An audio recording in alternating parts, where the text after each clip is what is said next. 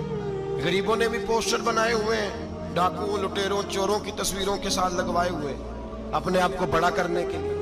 عاجزی اختیار کریں، عاجزی اختیار کریں، اپنے آپ کو مٹانے کی کوشش کریں. رب کریم کے بندے آگے بڑھ بڑھ کے اپنا آپ دکھاتے نہیں. بڑا شوق ہے، پہلے فوٹو کھچا لو، باقی باتیں بعد میں ہوگی. پہلے ویڈیو بنا لو، باقی کچھ اور بعد میں ہوگا. پہلے اب تو پرسوں ترسوں مجھے ایک مولانا کہنے لگے کہ آپ سے میں نے، وہ یہاں جمعہ پڑھنے آتے ہیں کبھی کبھی، میرے دوست ہیں، کہتے ہیں آپ سے میں نے سنا تھا کہ اگر کوئی نبی پاک کا فرمان ہے، اگر کوئی نذرانہ دے تو اس کو لے لو، اگر کوئی تحفہ دے تو اس کو، حضور نے فرمایا لے لو اگر تمہیں کو دیتا ہے، اپنی مرضی سے، مانگنا منع ہے. کو دے دے تو لے لو، ورنہ ایک وقت آئے گا تم مانگو گے تمہیں ملے گا نہیں. جب کو دے دے تو لے لو. کہنے لگے آپ نے کہا تھا کو دے دے، تو اس وقت سے میں، کوئی سوٹ دیتا ہے مجھے میری مسجد کا نمازی تو میں لے لیتا ہوں، کوئی مجھے کوئی اور شے دیتا ہے تو میں آپ سے سن کے. تو اگر میری مسجد کا نمازی سوٹ پکڑاتے ساتھ فوٹو بھی کھینچے تو پھر میرے لیے کیا حکم ہے. وہ خوشبو کی ڈبی دیتے ہوئے ساتھ فوٹو بھی کھینچے، پھر میرے لیے کیا حکم ہے. کہنے لگے رمضان میں یہ حال ہوا ہے کہ لوگ کپڑے دے رہے تھے اور فوٹو کھینچ رہے تھے. کیا چکر ہے، کہاں چلے گیا. غریب آدمی کی عزت نفس کو کچل ڈالا پکڑ کے. ایک جوڑا سال کے بعد امام کو دیا، اس کی بھی تصویر کھینچ کے فیس بک پہ دے ڈالی. یہ ہماری